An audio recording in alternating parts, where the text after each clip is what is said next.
Live. Hello, Internet. Welcome to the final Google Hangout of Small Empires. This episode was about Vimeo, and we are wonderfully joined by some of the Vimeo team here, and obviously as well as Steven and Kirk and Alexis, who you guys know very well by this point. We have Andrew and Andrea from the Vimeo team, and you guys can introduce yourselves and obviously talk about Vimeo and what you guys do for the company. Yeah, sure. So I'm Andrew Pyle. I'm the CTO here at Vimeo. I don't know, why don't you introduce yourself? And I'm Andrea Allen. I'm the director of video production at Vimeo. So why don't you talk about Vimeo a little? Sure. Yeah. So Vimeo is a big-ish video sharing website. We've been doing this for about 10 years. It's changed quite a bit over that time, and I think at the time of this video, when the Small Empires thing was shot, we're a little over 160 people. We're here in New York. It's 2014, and we're just about to go into the holidays. Yeah. So everybody's taking a big sigh of relief. Well, it's not a relief yet. Yeah, today's kind of people are pretty psyched today because it's like our holiday party tonight, and we showed the video in front of the whole company, and people are pretty into it. So yeah, there's a lot of like Vimeo nationalism going around the office. We're ready to get turned. And Vimeo knows how to get turned for sure. Okay, wait. Speaking of Vimeo nationalism, what is the story behind the pizza flag and the allegiance? I don't know. The pizza flag. That's Chris Dyken, who's one of our copywriters. And I think everyone at Vimeo is a pizza fan. And for a while there was we don't want you here. Yeah, you're not allowed. Get out. But there was this big joke every time we would go out for pizza, or people would be like, "Oh, do you want pizza?" And it just got to be this like running joke in the office that pizza is the best thing ever. And we started doing things like drinking. There was a pizza beer, I think, that was passed around at one point. Is that a Mark thing? That was a Mark thing. There's just the pizza culture is alive and well here at Vimeo, and we decided that I think Chris decided we needed to have a pledge to the pizza flag, and he wrote it up, and it's beautiful. Yeah, we should give Mark a shout out. Yeah. Mark for. What's the name of it? Mark, don't put that in your mouth. We've got this guy who works here on the community team. Yeah. And he brings in special guests.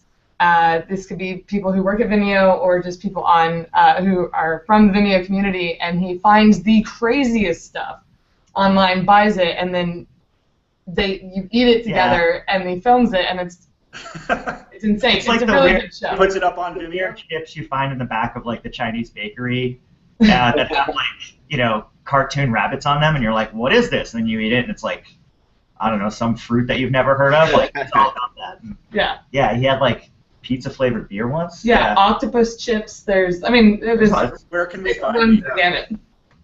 Wait, one of them is called eating meat in a bag from the garbage. Is that? Are you serious? I missed that episode. Are you making that up right now?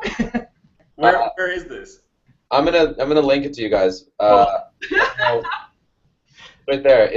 The thumbnail is just him pulling a piece of meat out of a bag that looks like it came from the garbage. Yeah, Mark, This looks accurate. Oh, Mark.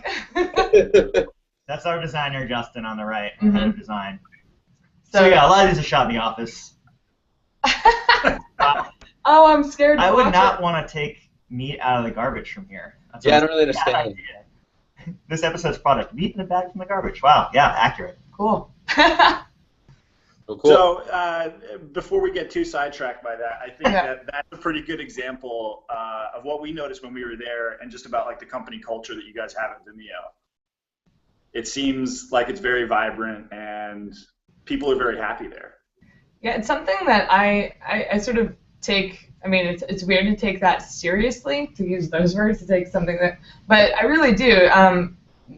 Working with people that are so talented and so good at their jobs can be very intimidating. But what's great is that the thing that everybody has in common, whether it's a developer, an engineer on the back end, or someone who's a designer, or someone who works in marketing or PR, we all are like really into having fun. And although that sounds like, yeah, okay, everybody likes to have fun, Vimeo takes it to a level that I've never worked at a company where we've been like at the level of fun. It's almost like this requirement. Like we outdo each other.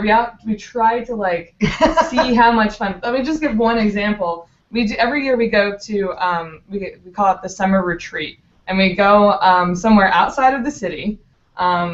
It would be best if it was in international waters. We're working on that. But we go outside of the city and we take over basically like a campsite that is usually, you know, for like kids. It's like a summer camp. It's a summer camp, and we take it over for a whole weekend, and we just kind of like rage and go nuts. And it's it will continually be a new favorite memory every year. There's nothing quite as therapeutic as like going into the woods with 150 of your coworkers and just like having it out for a weekend. Yes. Getting turned in the woods. Getting turned in the woods. It's the best way. You really get to know people that you know, not everybody works with everyone else, but all of those barriers are down when, you know, you're out in nature, having a drink, going on a canoe ride, flying a drone around the camp. You know, there's just like anything.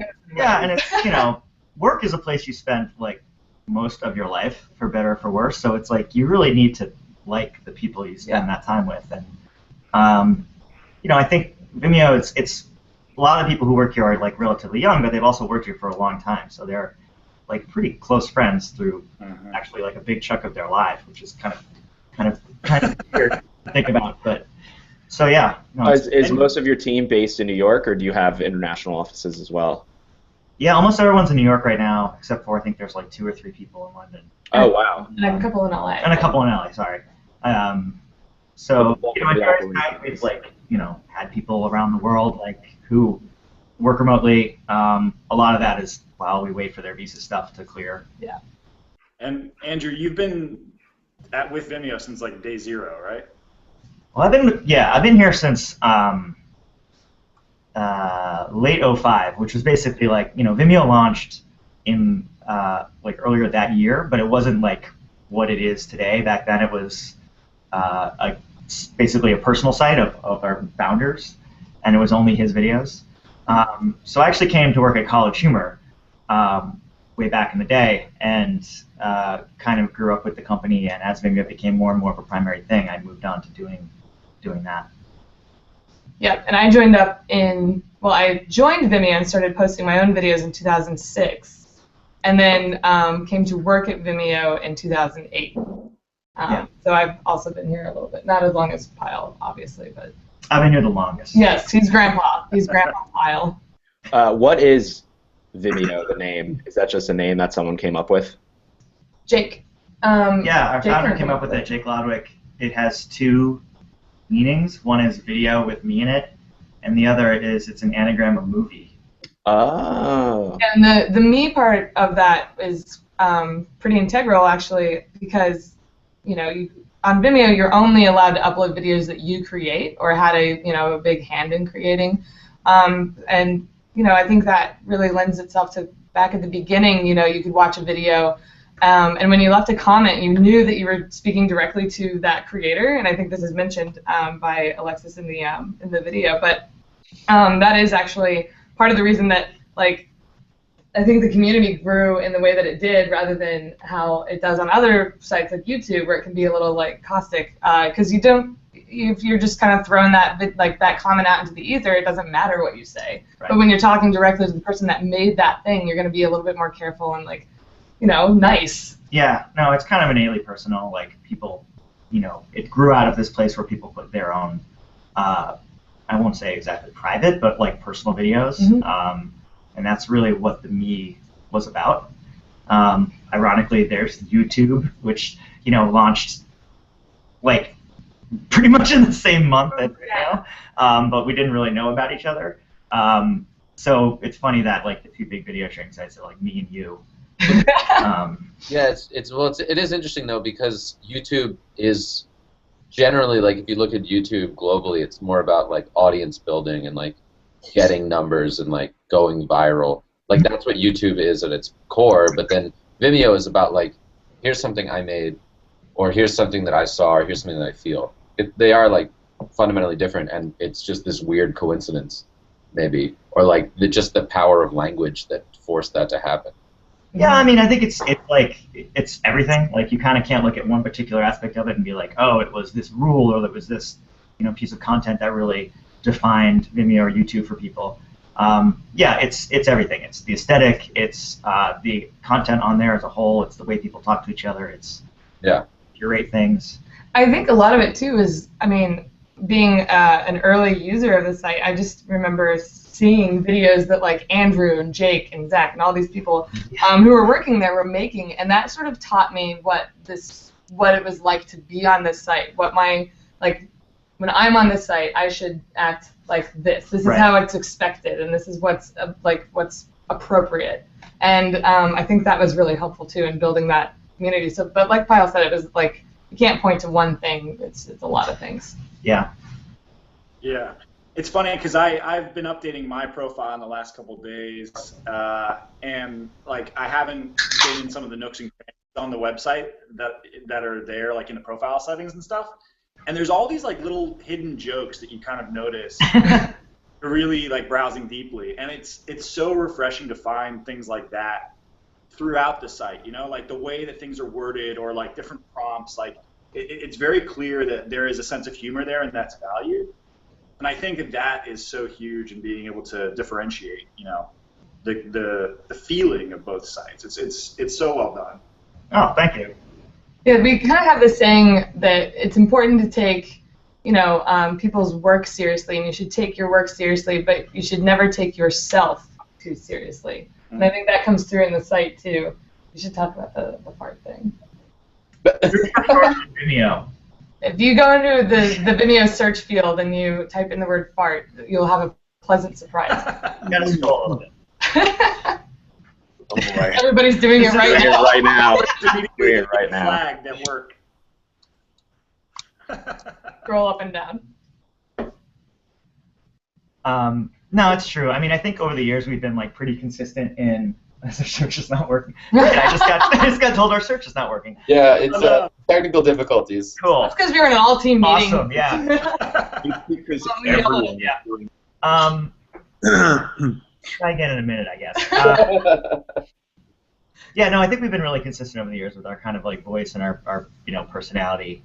We want to put the thing out in the world that makes us happy and that we want to use, and I think that's why it's like so closely aligned with what we're like personally. So, and getting like 160 people's personality into a website is like a weird thing to think about. But a lot of people that work here now came from the community or came to Vimeo because they got that. Yeah, you identify what was out there. Yeah, so yeah, you kind of like see the site and you're like, I like this. Yeah, it's a little bit of like a virtuous cycle of you put something out there that people enjoy using, and they'll eventually come work with you. Yeah. So as someone who is a casual, video browser, I spend a lot of time on YouTube, and my idea of Vimeo, and a lot of my friends feel the same way, is that Vimeo is just a website that has really great quality videos. What do you guys think Vimeo is and sort of stands for? Because YouTube is the biggest thing ever, but Vimeo exists and it's really strong. And you guys mentioned this a little bit in the video, or Alexis did, but yeah, talk about what separates, what makes Vimeo different than YouTube. I'll take one step and then you follow up. I'll add the color commentary real quick. I think that the thing that separates it, yes, Vimeo is known for the highest quality videos on the internet, and the thing is, because of staff picks, that's what you're immediately going to see. I wouldn't necessarily call my videos the highest quality videos on Vimeo, but I do feel like Vimeo is the place for me, because the main difference that when I look at videos on YouTube versus videos on Vimeo is that the people who are uploading to Vimeo care about their videos in a different way than they care like the people that upload to YouTube. I think we were talking about YouTube looking like being this place to get all these views.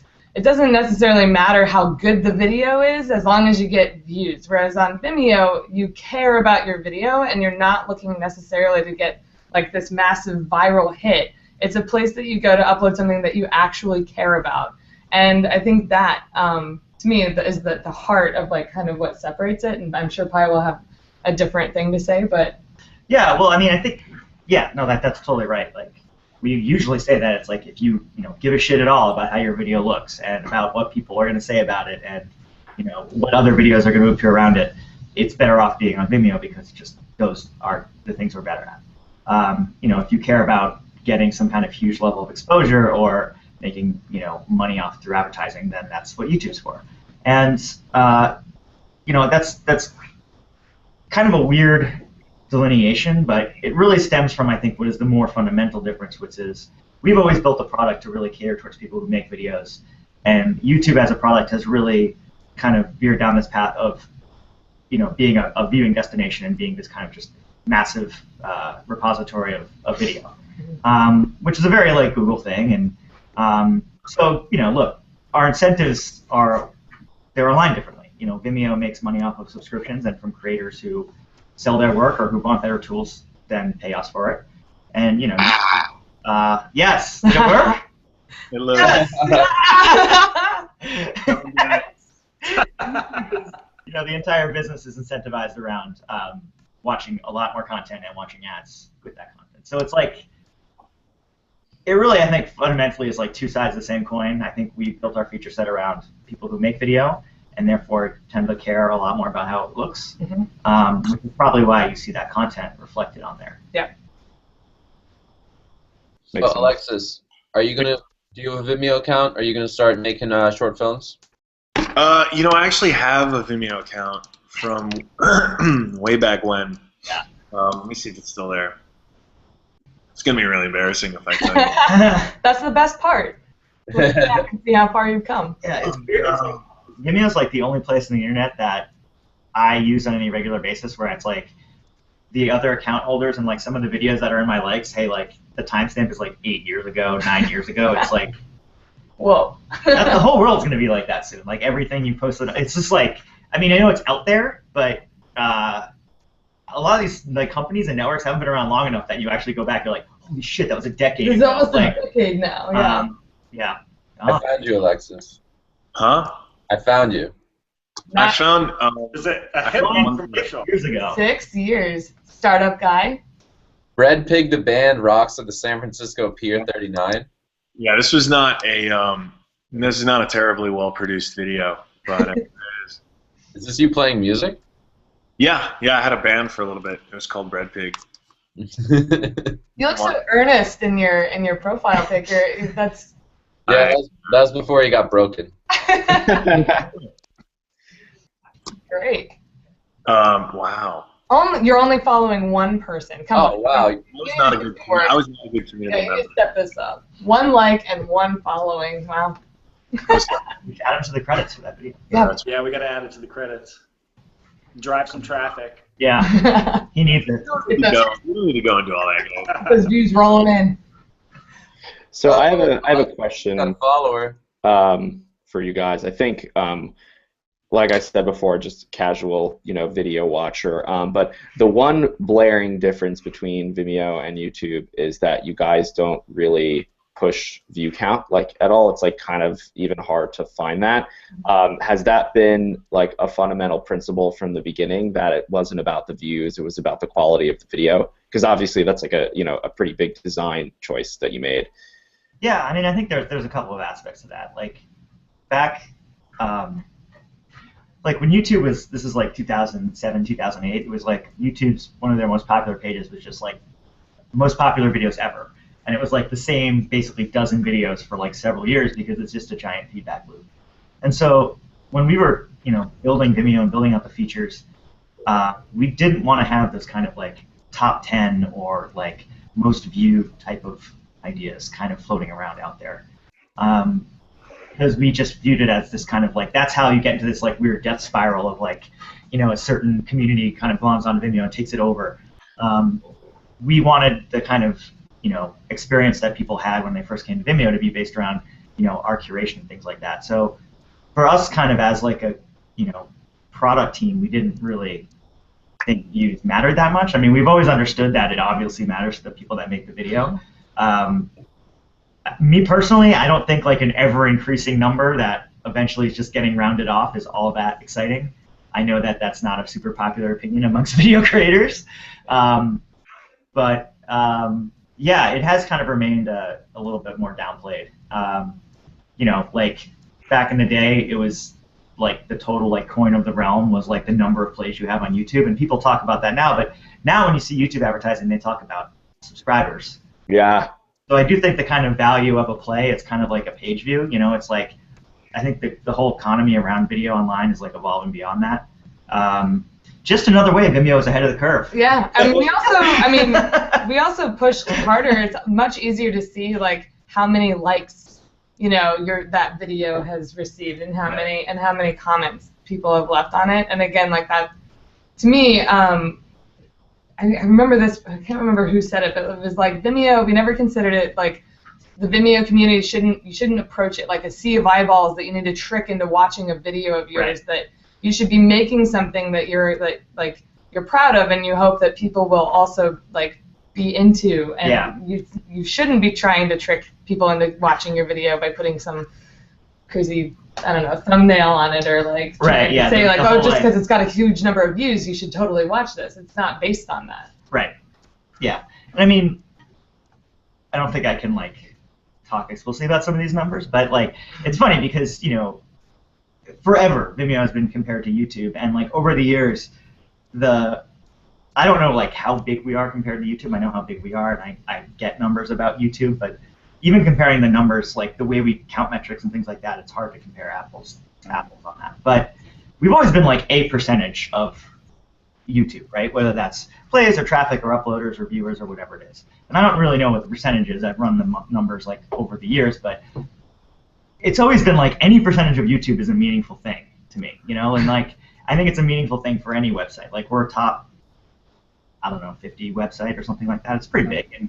And 5 years ago, it was like, oh, YouTube has, X numbers of hundreds of millions of videos played per month. And I'm like, all right, well, we do this many million. And then now it's like, but in the press, it was always like, well, Vimeo's a tiny part of what YouTube is. And now it's like, oh, YouTube does like several billion a month, and we do like however many we do. And we're like, okay, well, we're still doing a huge amount of traffic. We're both like growing at this crazy explosive pace. Yeah.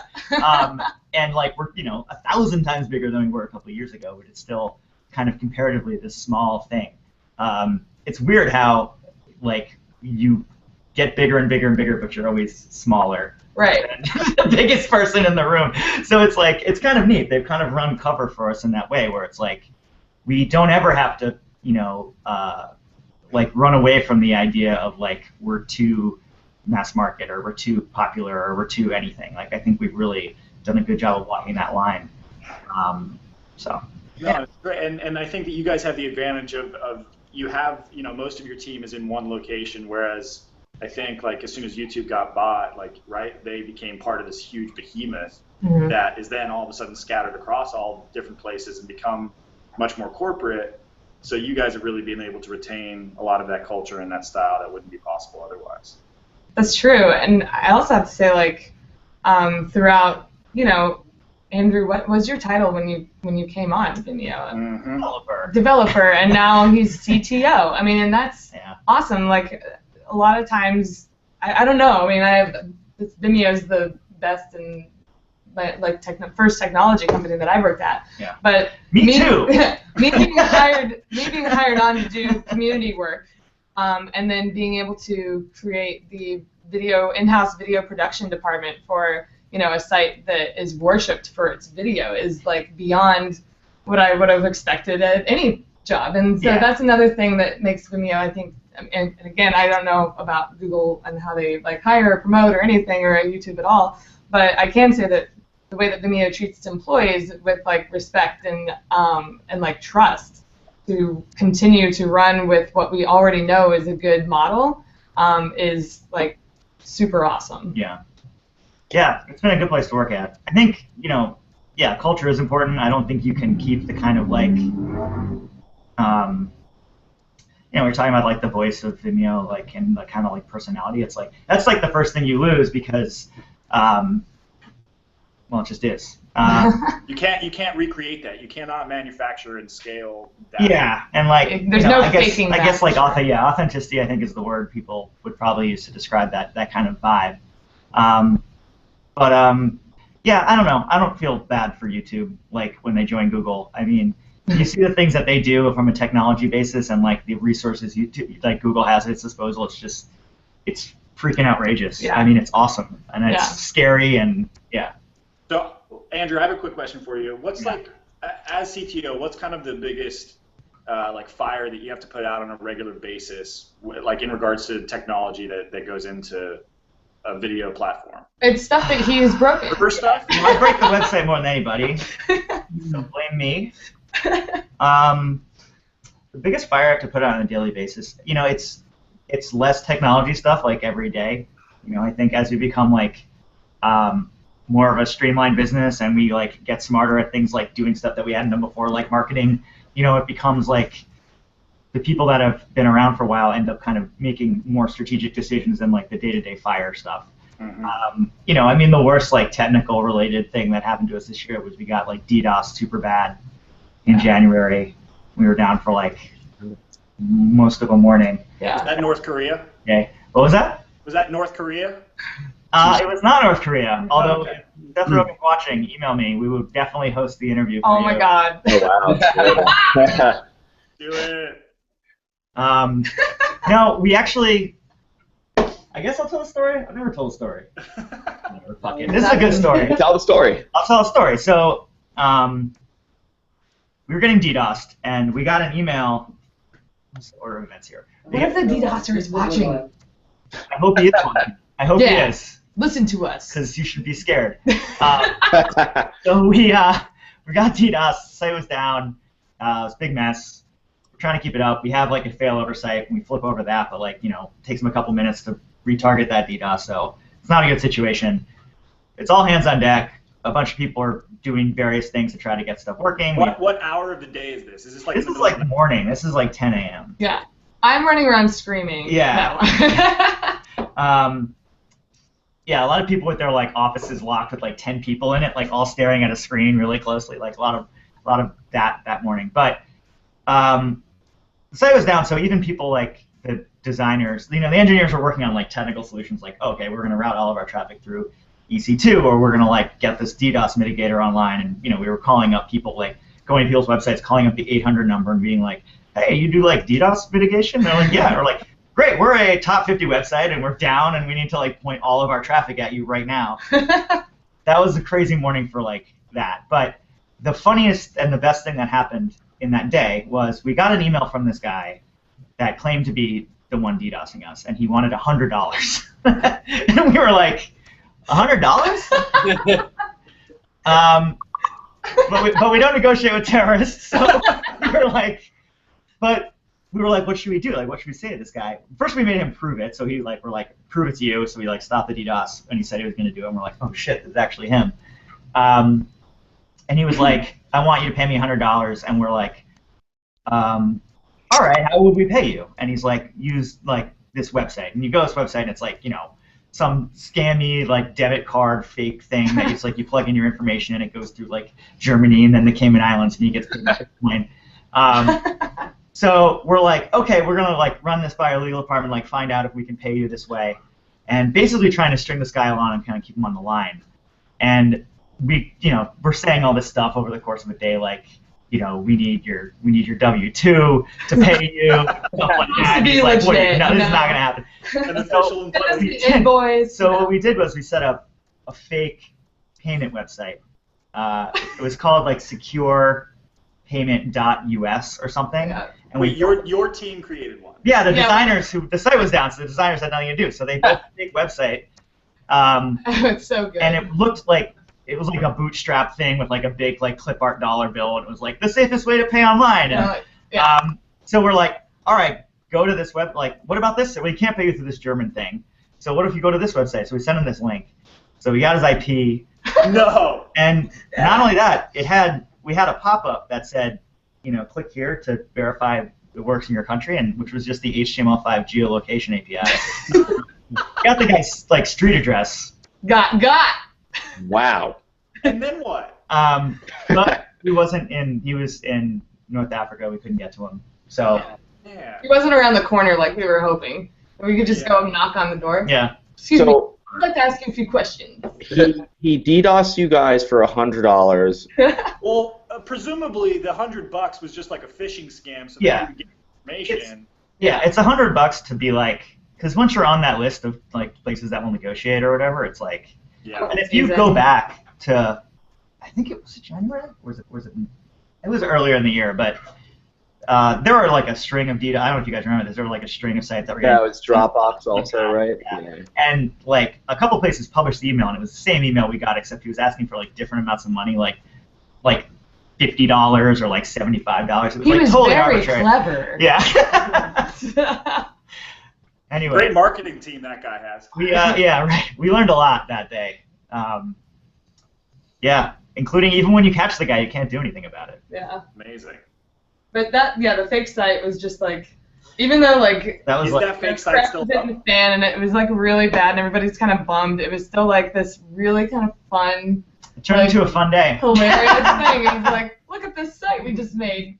Let's Yeah. That's awesome. That's awesome.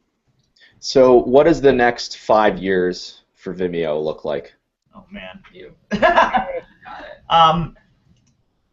Well, we're gonna keep growing. I think Vimeo on Demand is like super promising. I think the user expectation. You guys talk about this a lot in the video. Like the user expectation of like being able to pay for things online is definitely changing over time. People's capability to produce things to put online that are actually worth watching is increasing. So, we're hoping to be like right in the middle of that combination of things that are happening, of like giving the tool set and being the place that people want to put their stuff to sell directly to the consumer. From like a pure technology basis, like obviously higher resolution video is both on the input side and the output side is going to get bigger and bigger and bigger. And I think what happened basically a year and a half, or what we saw basically 2 to basically like a year ago, was people's expectation of how video and where video can be played like completely flattened. So, the idea that you can shoot something on your phone and watch it on your TV almost immediately is like a totally nuts idea like 3 or 4 years ago. Today it is completely standard issue. Yeah.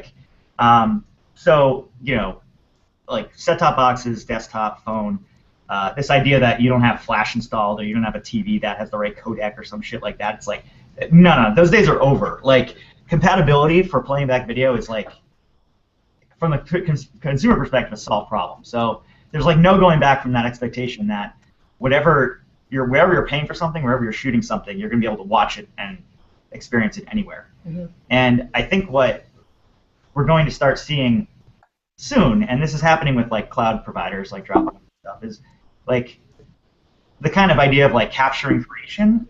I feel like that's going to be becoming more of a kind of flat process. So, you shoot video over here and you watch it someplace else. Well, now it's going to shift more into the realm of, particularly in the pros, but soon everywhere. Like you shoot here, you edit here, you can also edit here, you can collaborate with somebody over here. Mm-hmm. The kind of cloud aspect of actual video creation hasn't really come to fruition. So that's another area that I think we're like primed to kind of be involved in, and I'm super excited about that. Yeah. Wait, so are you guys going to make a cloud-based editing and publishing solution? Is that what you're talking about? Is Cameo going to be for my desktop in 2 years? Well, Cameo, the interesting thing about Cameo is that, particularly with 1.0, and there's still a lot of this in 2.0, although we've optimized it, that's actually a cloud-based editing solution. So it's like you capture on your phone, but all the editing and all the effects and all that stuff, that's all being pushed up and rendered on the cloud and pulled back to your phone. Oh, okay. Used it is why there is a delay in some of this stuff. Mm-hmm. And so we've optimized a lot of that out by doing more of these things locally, but that engine that powers that whole kind of process is like modular. So we've actually taken a lot of what was going on in the cloud and moved that into the phone. And we have this ability now to kind of move this video creation engine wherever we want. So I think it's a very natural extension to kind of bring that to other places. I mean, the obvious one is Android and like tablets and stuff like that. But yeah, it's definitely not out of the realm of reason to bring it to the web and connect all these things so it becomes more of a contiguous process. Yeah, I mean, Adobe's already taken steps in that direction, and it would be awesome to like provide that sort of same tool set for our pros especially. I mean, how many times do you get like a screener or a private, a link from a Vimeo, link that is like, here, take a look at this rough cut. It's got to be private and it's got to look awesome, so I'm going to send it via Vimeo. Imagine being able to like collaborate with multiple people across you know, across the country, across the world on that same file, uploading other files and having that collaboration there directly on the place that you will end up watching it. Is like perfect. So does a world exist where Vimeo does things like House of Cards, where, you know, people are rushing to go to Vimeo to watch a new show?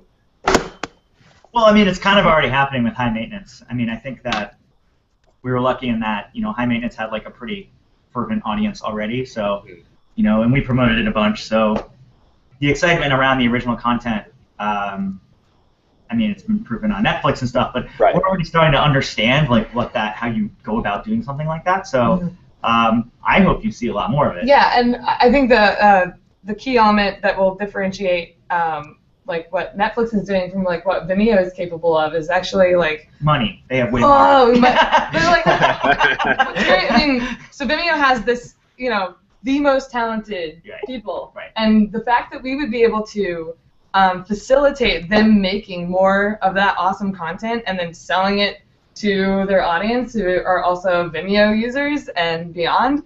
I think that's what's going to be the most important thing is like finding people like the High Maintenance folks who are already making awesome stuff and being like, we want you to do more of that and we want to give you money to do more of that. And I think that there's so many people making awesome stuff on Vimeo. We just need to like continue to find them, fund them, and promote them. And I mean, that's the thing is, if we're making things, tools, the website, decisions based on is this going to be good for our community, for our users, then we're doing the right thing because that ultimately feeds back into what makes the website great and what makes, you know, working here great and what makes everybody who comes to the site think that this is awesome and want to do the same thing. So. Exactly. Awesome, guys. Awesome. All right, I think we should wrap up. We've gone. Yeah. We had a solid conversation. This was great. Thank you guys so much for hanging out. And for the people watching, go to youtube.com/The Verge and search for this episode of Small Empires, or you can watch it on TheVerge.com. Or Vimeo. Or Vimeo. I was saving the best for last. Yeah, so that actually concludes this season of Small Empires as well as these Small Empires Hangouts. But luckily for you, they are on the internet, so you can watch them over and over and over again. And that's it. We won't be back next week. We might be back for season 3. I don't know. Steven? Season 3 on Vimeo. Yeah, maybe. In an awesome future. But yeah, thanks to you guys for watching and tuning in, and we will see you in the future. Bye.